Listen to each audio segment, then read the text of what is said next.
আচ্ছা, স্ক্রিন দেখা যাচ্ছে?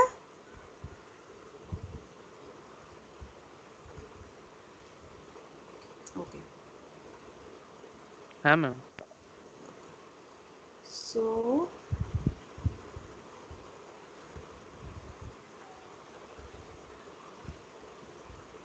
okay, so this is what we're doing. We've done properties of thermal radiation. We've discussed what black body radiation is. We saw how black body is purely dependent on temperature alone, and we discussed Kirchhoff's law. So we are left with Stefan Boltzmann's law, Wien's displacement law, Wien's distribution law, Rayleigh-Jean's law, and ultraviolet catastrophe. Okay, so I'll try to finish off 5, 6, and 7 today. Let me see how much I can do, and then we'll have the last two portions of this particular chapter left, classical theory of radiation, and then we'll move to the Planck's concept and Planck's theory of radiation. So these are things that we have done. Basically, we have been talking about thermal radiation, which I said that is because of the temperature of a body, and that it's not only the radiation that a body emits, but also since all the bodies are emitting, so depending on the temperature of a particular body, it will emit some radiation and it will absorb some radiation, and so there will be a net result where a body is um, either there is a resultant emission from a body or there is a resultant absorption by a body, depending on which a body will feel cold or hot. So I told you how in winter we feel cold because outside temperature is lower, so our body will emit heat, and so we will as a result feel cold, whereas in summer we will feel hot because the outside temperature is higher, so heat is moving into our body so that we feel hot. And these are some definitions which you will see that we are going to require now. So energy density, spectral energy density, emissive power, spectral emissive power. Whenever we say anything, when we tag something with the word spectral, we have to understand that it is related to one particular wavelength or a range of wavelength. Okay? A particular wavelength lambda or a range of wavelength lambda to lambda plus d lambda. Okay, okay, so this we saw, and then absorptive power, relative emittance, and then this was Prevost theory of heat exchange, which I said and which we discussed, that it is something very apparent. We always, all the time, this is happening, and we know that this is happening, but it is when put into a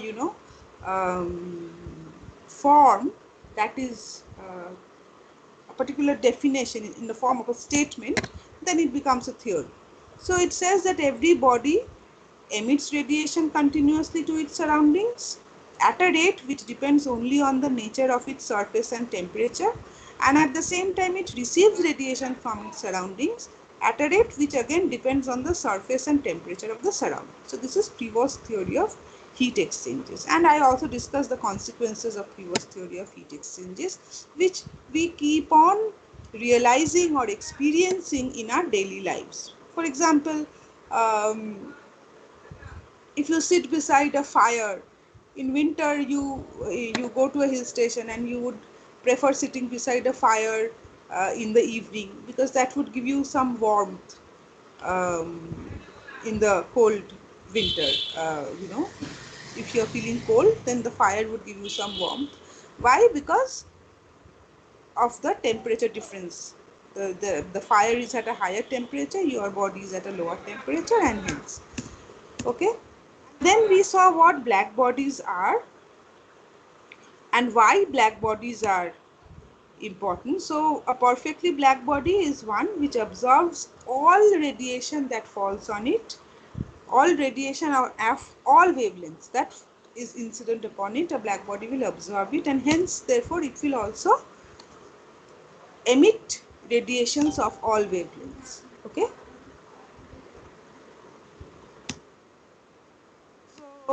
So total radiation is emitted. Since it's a perfect absorber, therefore it's a perfect radiator.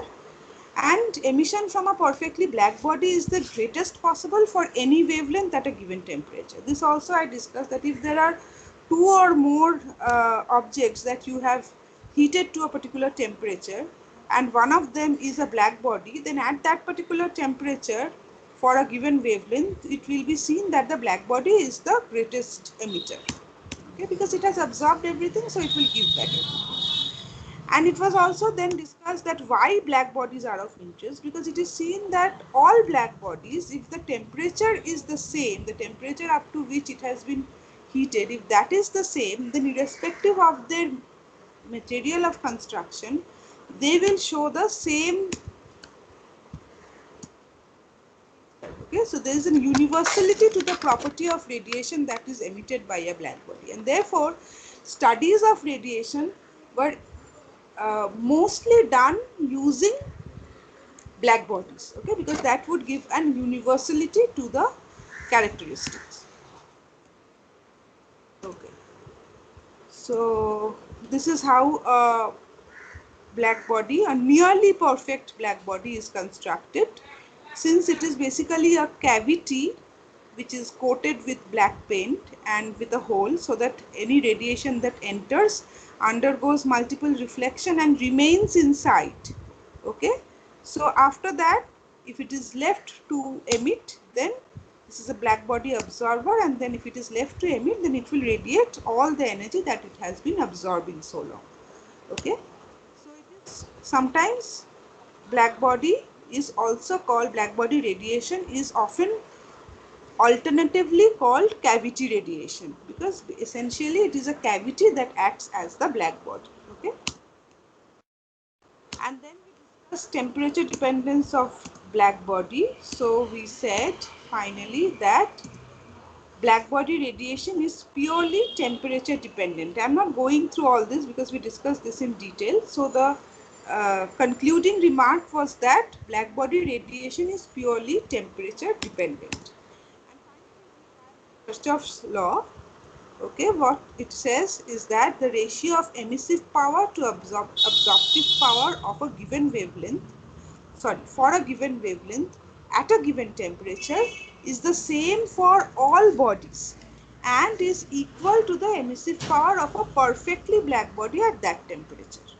Okay, so irrespective of the material of a body, at a given temperature and wavelength, the ratio of its emissive power to its absorptive power is a constant, and that constant is equal to the emissive power of a perfectly black body at that temperature. Okay, so this was also proved, and I will not go through the proof today because I did it in detail.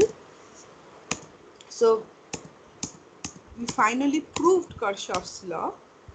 And this is the final statement of Kirchhoff's law, that E lambda by A lambda for a given body is equal to a constant, capital E lambda. And this is the statement of Kirchhoff's law, where capital E lambda is the emissive power of the black body and therefore is a constant. Since we know that for a given wavelength at a given temperature, the property of black body radiation is universal. So therefore this is a constant, and therefore E lambda by A lambda for any particular body is a constant irrespective of what material that body is made of. Okay. We will talk about something called radiation pressure, because radiation pressure is something that we will require when we try to discuss and prove Stefan's law. Okay. So you all know Stefan's law. You've done the experiment related to Stefan's law in the laboratory, one of the easiest experiments that you have in your honors course. But how to prove Stefan's law, we'll see today from thermodynamical point of views, and then when we go to the statistical point of view, when we do Planck's analysis of black body radiation using the statistical point of view, then we'll prove Stefan's law once again from the statistical point of view using Planck's result. Okay, so today we'll do it from thermodynamical point of view, and for that we need to understand what radiation pressure is. Okay, now we'll discuss this thing, radiation pressure, for two kinds of incidence. Okay, so the first one is the simpler one, which is known as normal incidence. Okay, so obviously you can understand that there are two kinds I said. So if one is normal incidence, the other will be oblique incidence. Okay, so now if you recall your quantum theory, we know that for a photon of frequency nu, the energy will correspond to a mass m. We know that photons are massless particles, but for a photon of frequency nu, the energy h nu will correspond to a mass such that h nu equal to mc square. If we consider a particle having the same energy as that of a photon of frequency nu, and therefore energy h nu, then the energy of that particular object will be mc square.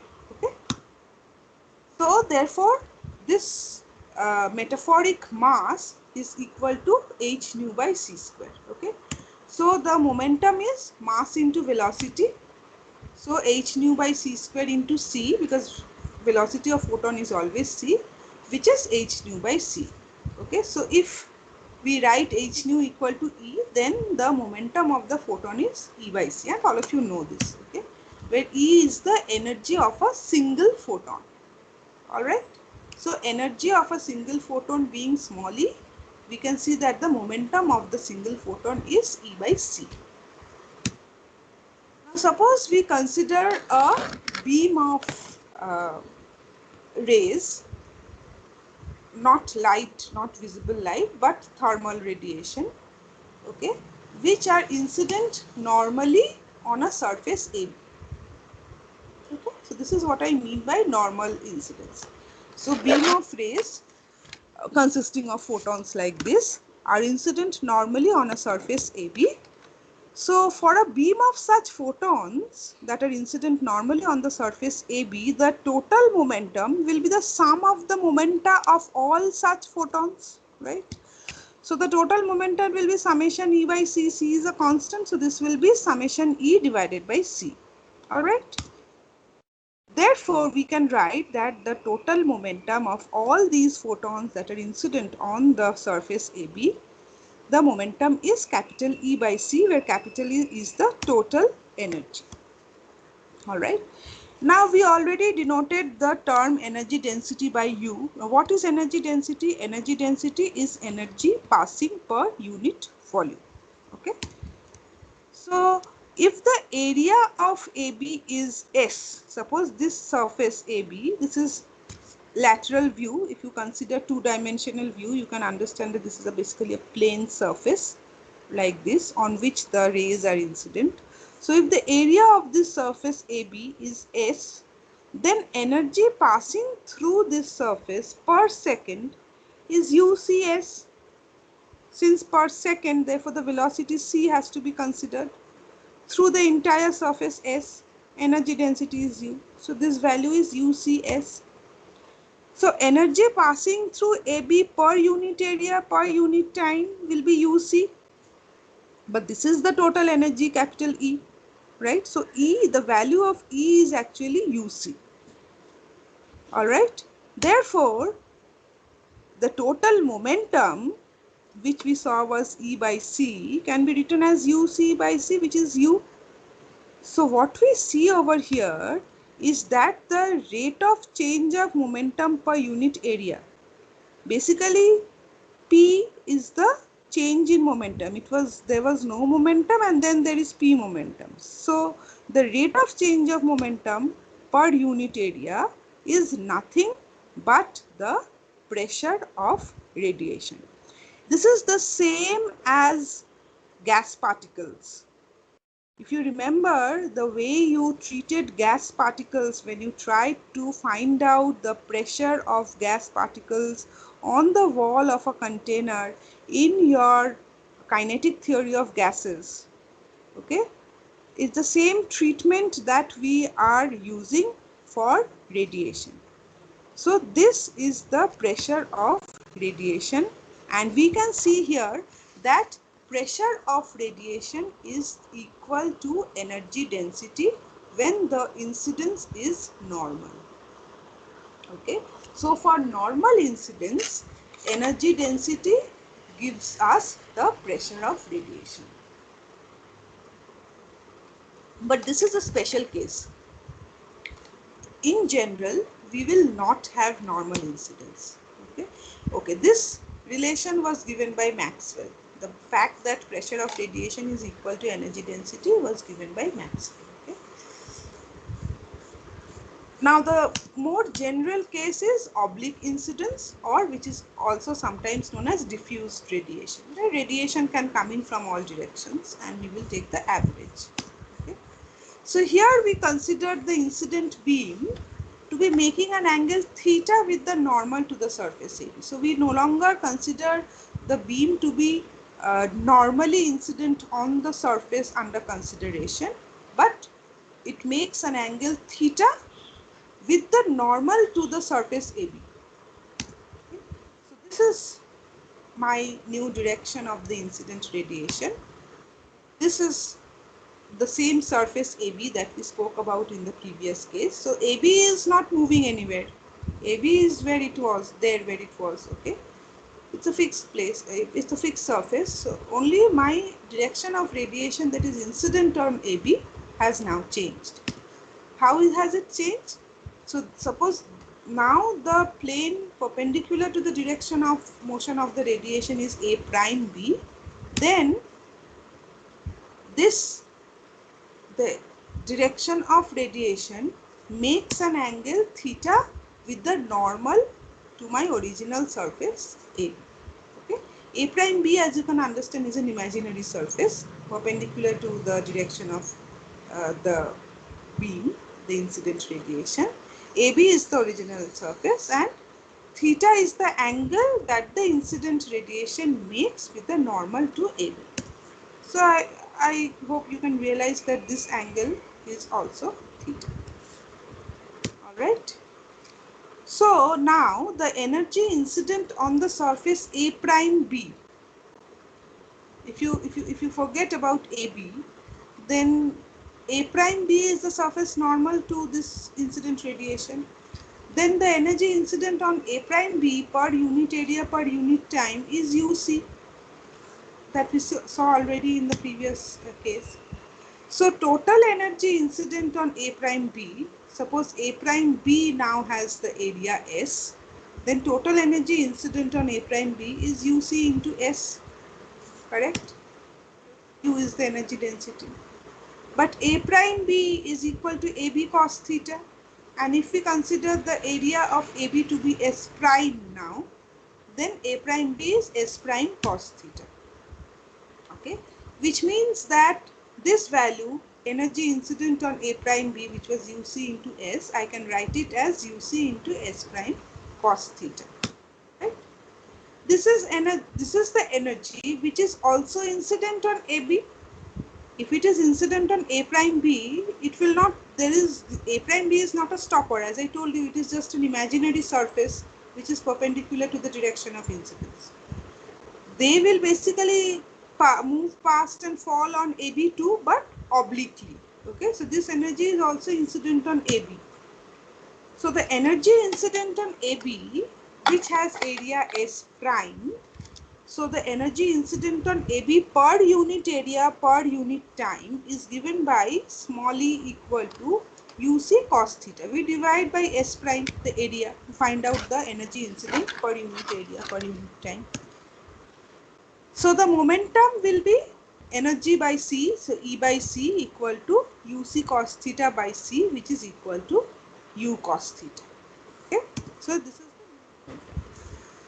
so if U cos theta is the momentum of the incident radiation, then component of momentum along the normal to AB, this is the normal to AB, this is the U cos theta is the sorry, excuse me. Okay, so u cos theta is the momentum. Therefore, component of this momentum along the normal to AB is u cos theta into cos theta. Sorry, this will be just a second.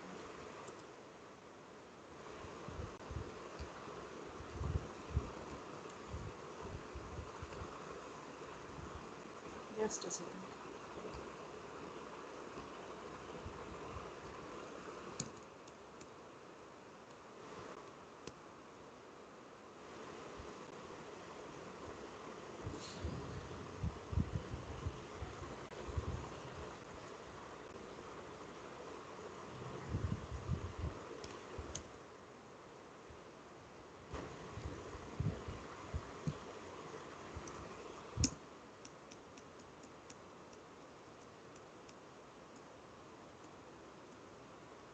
Okay, so component of the momentum along the normal to AB will be given by this momentum into cos theta.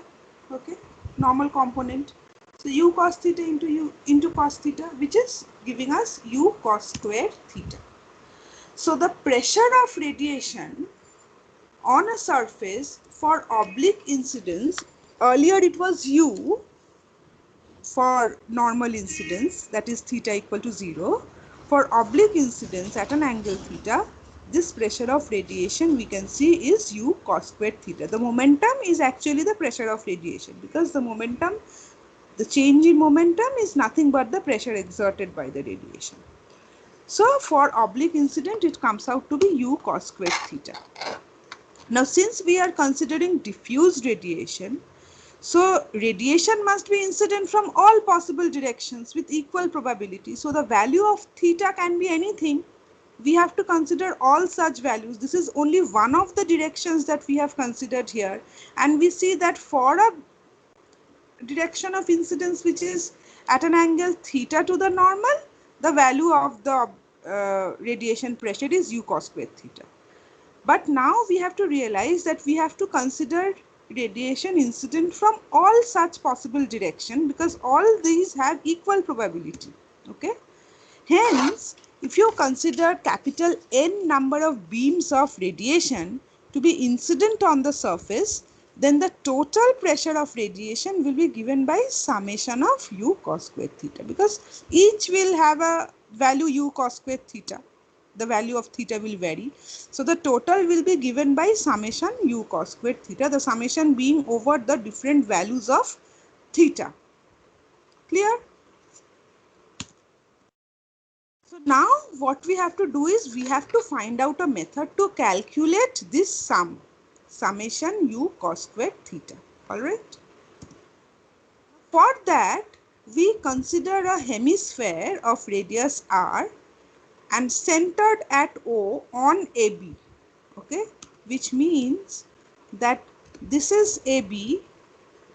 Okay, you have to realize again the two-dimensional picture. I don't have a blackboard here, so it is very difficult for me to explain.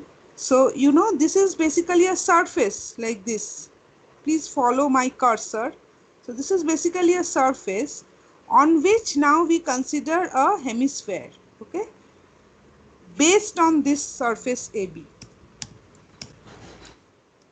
This is what I am talking about. Can you realize? I have changed in this picture, I have changed the orientation of AB. So AB now I have, you know, sort of shown on a flat surface horizontally, and on that I consider a hemisphere centered at O, which is the center of the surface AB also, and has a particular radius R. Clear? Now what we do is we try slicing a ring element from this hemisphere.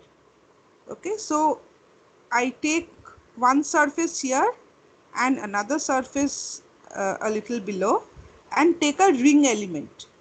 I hope all of you can realize how I am trying to slice off a ring element from this. So we consider slicing a ring element with top surface EF and bottom surface CD. How? by sweeping cones of semi-vertical angles theta and theta plus d theta. Please consider this very carefully, what I am trying to do. So this is the first surface, the bottom surface. All right, I take a direction OD at an angle theta and sweep out a cone so that I get a circular surface based at CD. All right, and then I take another direction OF at an angle theta plus d theta now. So this much is d theta. This whole thing is theta plus d theta, and sweep out another cone so that I get the base of the cone, circular base at EF. Okay, so I get one cone with semi-vertical angle theta and the other cone with semi-vertical angle theta plus d theta. The base of the first cone is this circular base with diameter CD, and the base of the second cone is this circular base with diameter EF. Okay, and this thing here, okay, is the sort of the, what should I say, the slice of ring that I am trying to talk about. Please tell me by unmuting whether you have understood this part or not, or whether you want me to repeat once more যে কিভাবে আমি এই স্লাইসটা পাচ্ছি from this hemisphere.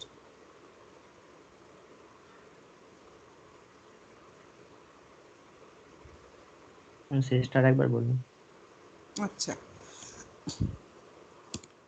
হেমিস্ফিয়ারটা কি বোঝা গেছে?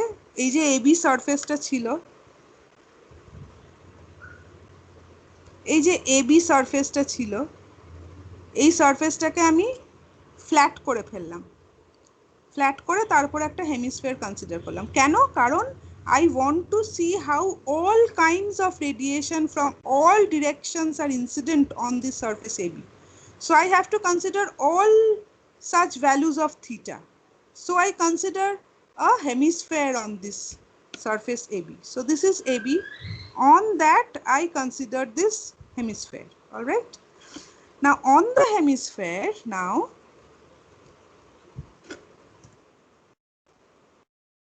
so this is my hemisphere.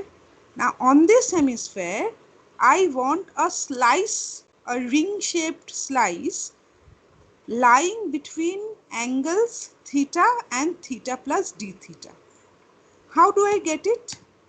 I first sweep off a cone with semi-vertical angle theta. এই থিটাটার সাথে আমার ওই অবলিক ইনসিডেন্সের থিটার কোনো রিলেশন নেই। ওকে, আমার এটা একটা অন্য নাম দেওয়া উচিত ছিল।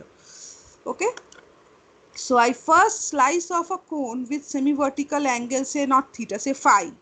All right, so এই একটা কোণ তৈরি হলো। তো এই কোণটা সবাই বুঝতে পেরেছো? তাহলে এই কোণের বেসটা হচ্ছে এই প্লেনটা, which is a circular plane, কারণ আমি একটা হেমিস্ফিয়ারের থেকে এটা স্লাইস করছি, যার ডায়ামিটারটা হচ্ছে সিডি। এবার আমি আরেকটা কোণ সুইপ অফ করছি, যেটা সেমি ভার্টিক্যাল অ্যাঙ্গেল হচ্ছে theta plus d theta or phi plus d phi. সেইটা এরকম একটা কোণ সুইপ অফ করছে, তার বেসটা হচ্ছে আরেকটা সার্কেল, এর থেকে ছোট সার্কেল, যেটা ডায়ামিটার হচ্ছে ইএফ। তাহলে basically now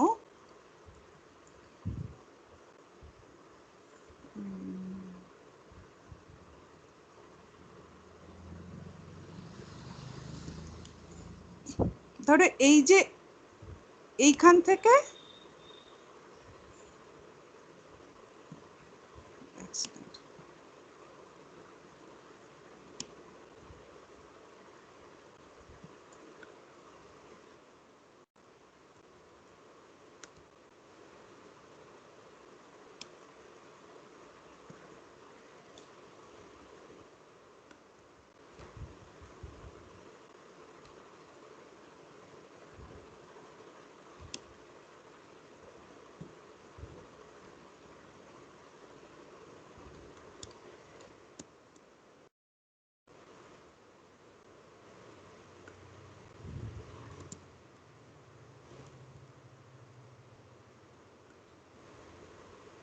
Now can you realize which disk I am talking about? হ্যাঁ বুঝতে পেরেছি। বোঝা গেছে?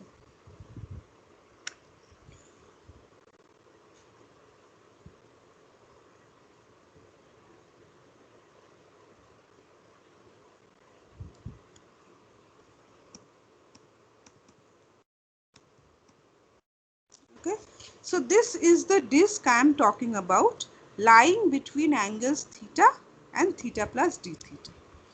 Now what will be the area of this slice or ring? 2 pi r sine theta into r d theta, right? 2 pi r sine theta into r d theta, simple geometry, correct?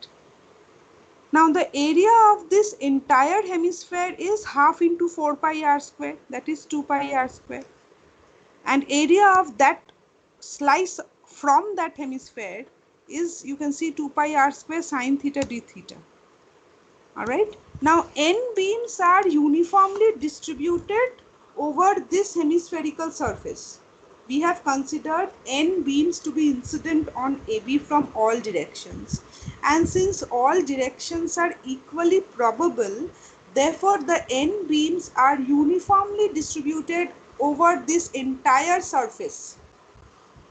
All right, therefore the number of beams that cross this, the area of this particular ring given by dn, should be 2 pi r square sine theta d theta divided by the total area multiplied by n.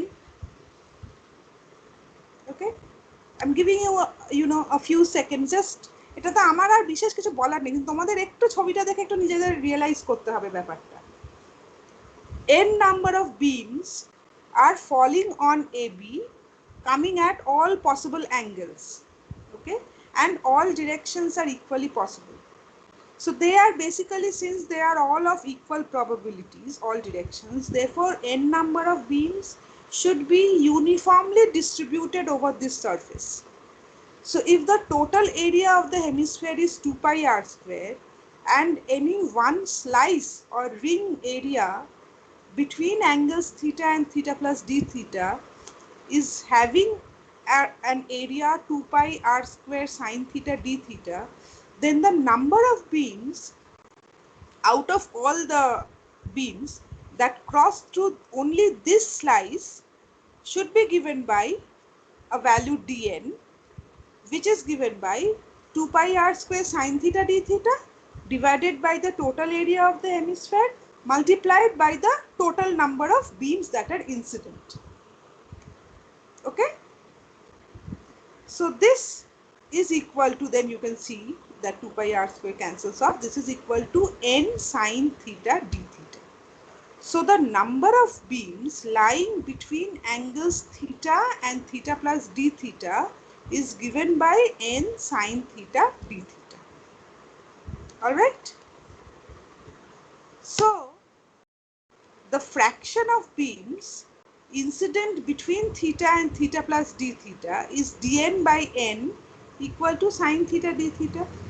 The number of beams lying within an area between angles theta and theta plus d theta is n sine theta d theta. Therefore fraction of beams incident between theta and theta plus d theta given by dn by the total number of beams actually incident, dn by n, is equal to sine theta d theta. All right, hence the pressure due to these beams dp is given by, for one beam, for one direction, we saw it was u cos squared theta, right? So for all these beams in this fraction, this will be given by dn by n into u cos squared theta for all kinds of direction. So basically dp comes out to be u cos squared theta into sine theta d theta.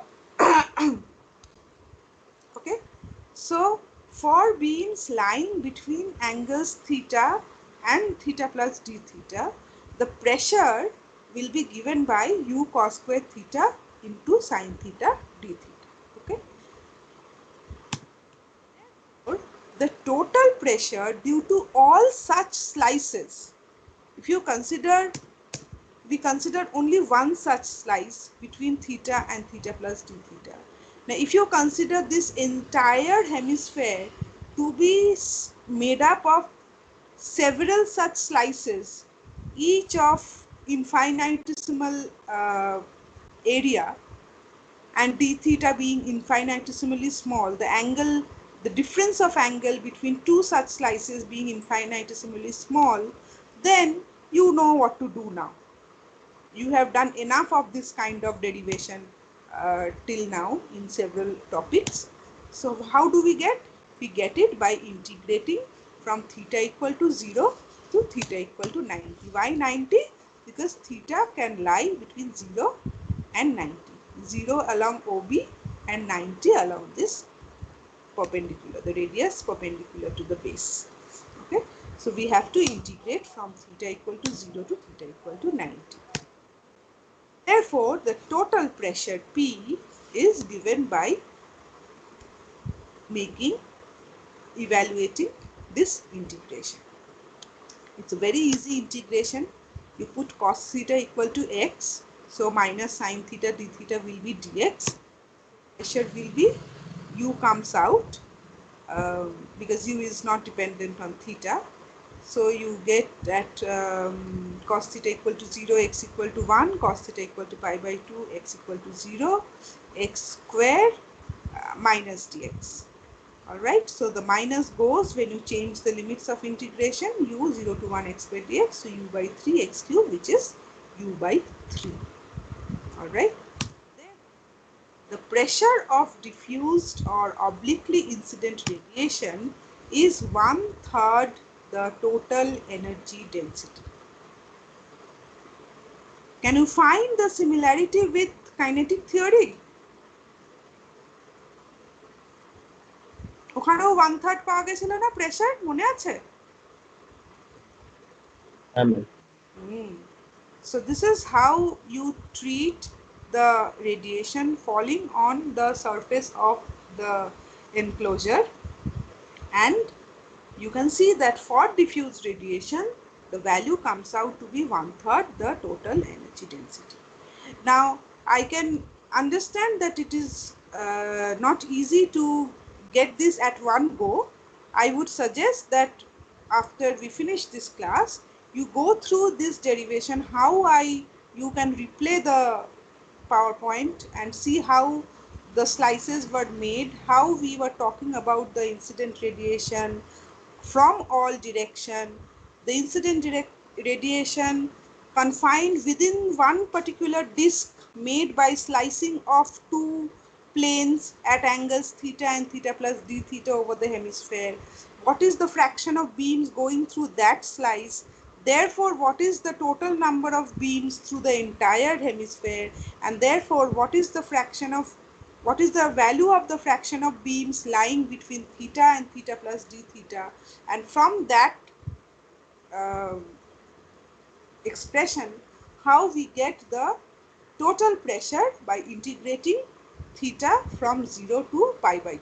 Okay, just replay this back a bit and try to take a paper and pen, draw it, do it by yourself, and then the thing will be realizable and understandable. The result that we have to keep in mind from here, very, very important, is that the pressure of radiation incident in any general direction, forgetting about just normal incidence, for diffuse radiation coming from any direction on the surface is equal to 1/3 the total energy density. So this is a very, very important result that we need to keep in mind. Okay. So using this now, we will do Stefan-Boltzmann law, and I had thought I would also do Wien's displacement law and Wien's distribution law, but now I realize that that would be a bit too much. So we will discuss Stefan's law and prove Stefan's law and then stop there today. So Stefan-Boltzmann's law, I see I have given 2 years, 1879 and 1884. That's because actually Stefan gave his law in 1879 empirically, and then Boltzmann used thermodynamical considerations, thermodynamical relation, considering the radiation to be similar to gas particles in a chamber, and he proved Stefan's law, a more general form of Stefan's law, in 1884. Okay, so finally the law came to be known as Stefan-Boltzmann law, and which is why I have given 2 years, 1879 and 1884. So first let's see what Stefan's law says. It says that the rate of emission of radiant energy per unit area of a black body, of a perfectly black body, is directly proportional to the fourth power of its absolute temperature. Okay, I know that all of you know Stefan's law very well. E equal to sigma T to the power 4. You know this very well. You've done this experiment. You've gone through it viva. So you know this. This is Stefan's law. Now, this value of sigma is 5.57 10 to the power minus 8 watt per meter square per Kelvin to the power 4, and this is known as Stefan's constant. Okay, so this is known data that I'm giving you. You know this. Now, we have to realize that Stefan's law refers only to emission by the hot body by virtue of its temperature. So, we know that a body emits radiation by virtue of its temperature, and that is known as thermal radiation. And Stefan's law refers to only emission by the hot body by virtue of its own temperature. Okay? It does not say anything to the net loss or gain of heat after exchange with the surroundings. But if you consider Prevost's theory of exchanges, and if you take into consideration Kirchhoff's law, then you have to you will understand, you will realize that just it is never a case where we have an isolated body which just has been heated to a temperature, left alone, and it starts emitting. It is always a mutual phenomenon, because if there is a particular body, then it will always have a surrounding. Now that surrounding might contain several other objects, or that surrounding might only be the atmosphere surrounding it, or might only be the walls of the chamber surrounding it, but there will be some kind of surrounding. And the surrounding will also have thermal radiation by virtue of its own temperature. Okay, so there will be emission by the surrounding also. Not only that, the body itself is isolated and emitting radiation. And as we discussed before in our previous class and a little bit today also, and we know from Prevost's theory of heat exchange too, that there will be an exchange of heat between a body and its surrounding. And depending on what the temperature, what the relative temperature of the body and the surroundings are, there will be a net gain or loss of heat by a particular body. Okay, so it is not that a body will always gain heat or always only lose heat. There will be a net exchange. Okay, now Stefan's law as it is did not take this into consideration. All right. So came in Stefan-Boltzmann's law, where Boltzmann actually made this consideration, and that was in 1884 that Boltzmann did. He did not through experiment, but using thermodynamics and considering Prevost's theory of heat exchanges, he gave a modified version of Stefan's law, which came to be known as Stefan-Boltzmann. Okay. This takes into account the exchange of heat with the surroundings. So if you consider the absolute temperature of the black body to be capital T, and the absolute temperature of another black body surrounding it. So we assume the surrounding to be also a black body, and that the temperature of that is capital T0. Then the net rate of loss of heat energy per unit area of the surface is given by E, which is proportional to the difference of the fourth power of these temperatures. So E is proportional to T to the power 4 minus T0 to the power 4, or E is equal to sigma T to the power 4 minus T0 to the power 4, where sigma is the same Stefan's constant, and this is known as Stefan-Boltzmann's law, and it is in accordance to Prevost's theory of heat exchange, because it takes into consideration the other body, which might consist of a single body, which is the wall of the enclosure, or it might consist of several other bodies, okay, taken together. But it basically considers the heat exchange, not just isolated emission. Okay, so this is Stefan Boltzmann's law. If the body is not perfectly black, then we know that it will have a relative emittance E. We discussed what relative emittance is. For a perfectly black body, the value of relative emittance is 1, because it emits all the radiation that is incident on it. If it is not a perfectly black body, then it will have a fractional value, and then Stefan Boltzmann's law is written as E equal to capital E equal to relative emittance E multiplied by sigma T to the power 4 minus T0 to the power 4.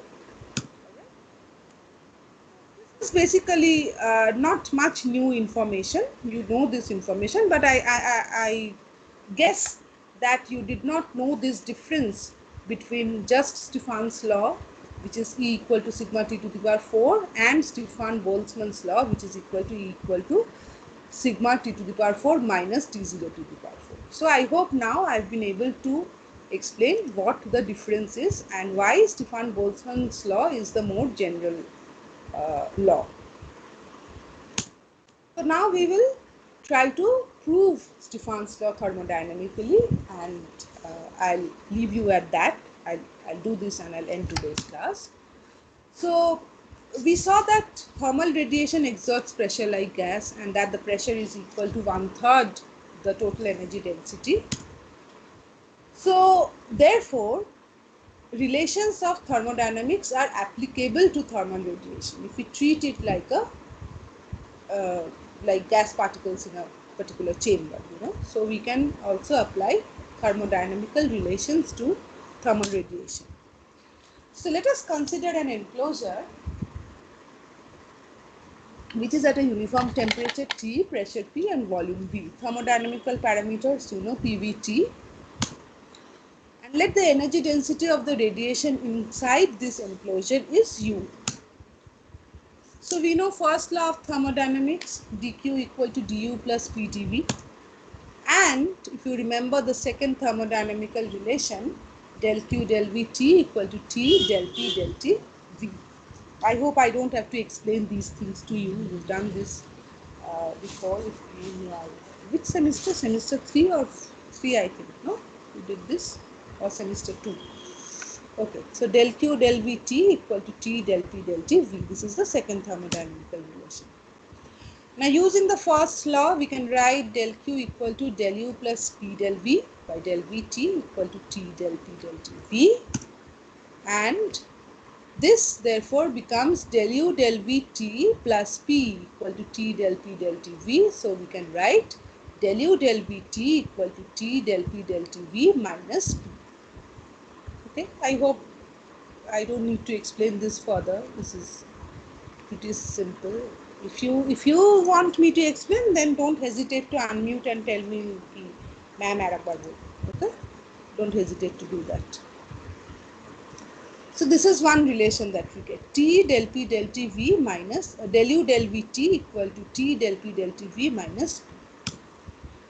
Now if V is the volume of the enclosure, then you can jolly well understand that capital U is equal to small u into V, because small u is the energy density, V is the total volume, therefore capital U is small u into V.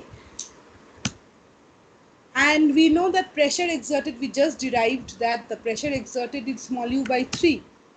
Now if you differentiate this relation with respect to V, keeping T constant, then you get small u equal to del u del Vt, right? And if you differentiate this relation with respect to T, keeping V constant, then you get del P del T V equal to 1/3 d small u dt. Why have I used d? Because we know that small u is a function of temperature alone. We discussed that in our previous slide, that energy density or emission for a black body is a function of temperature alone. So we don't need to write partial derivatives over here. Alright. So using these two values, therefore, using the value of del u del Vt over here and del P del Tv over here, we have in this relation u equal to T by 3 del du dt minus u by 3. I hope everybody realizes what I have done. In place of del u del Vt, I have put the value u. In place of del P del Tv, I have put the value 1/3 du dt. So this becomes T by 3 du dt. And in place of P, I have written u by 3. Okay. So from this, you can simplify and see that 4u by 3 becomes equal to T by 3 du dt. So 3 and 3 goes. Okay, so you have du by u equal to 4 dt by t. Clear? Simple algebra. Du by u equal to 4 dt by t. So what do we do when we have this kind of a relation? We integrate it. So integrating, we get log u equal to 4 log t plus log c. Chena chena lagche relation ta? Log u equal to 4 log t plus log c. কোথায় use করেছিলে? কোথায় পেয়েছিলে এই রিলেশনটা? log u equal to 4 log t plus log c.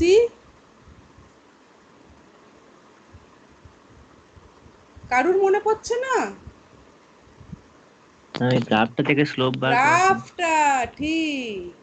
y equal to mx plus c, log u একদিকে plot করলে, log t আর একদিকে plot করলে, স্লোপটা বেরোলো 4, স্টিফানস ল প্রুভ হয়ে গেল। আর ইন্টারসেপ্টটা হচ্ছে log c। Okay, so this log c is of course the constant of integration. So what do you get? Log u equal to log t to the power 4 plus log c. That means log u equal to log c t to the power 4. Log tule dile u equal to c t to the power 4. So the total rate of emission per unit area of the black body is given by E, which is proportional to U, of course. E, the total emission will be proportional to the energy density, and that you can see is proportional to t to the power 4. Therefore, E is proportional to t to the power 4, and therefore E equal to sigma t to the power 4. Stephan's law. Okay, so this is the case for just the enclosure, the emission of the enclosure. Total rate of emission per unit area is proportional to the 4th power of temperature. All right. Okay, so এটা আর আজকে আমি করবো না, এই অবধি থাক, স্টিফানস ল অবধি থাক, বিকজ অনেকগুলো নতুন জিনিস একসাথে বললাম। So I want you to go through this properly, imbibe this, absorb the information that has been given, see if you have any questions, and then we will start the new thing. But in our next class, we will finish this classical theory of radiation, because we will be left with Wien's law, which is about, I think, 1 or 2 slides, then Rayleigh-Jean's law and ultraviolet catastrophe. Okay, so see what I was telling you in the beginning, that the subheadings of the chapter that we are doing, these are things that you have already done as part of your quantum theory syllabus. But as I told you that we will look at this in a different light, from a different perspective, from a thermodynamical and statistical point of view. So that is exactly what we are doing. Okay. So see, we have done Stefan's law before. You have done um, the other laws related to black body radiation before. Just now that we are looking at it from a different perspective. Okay.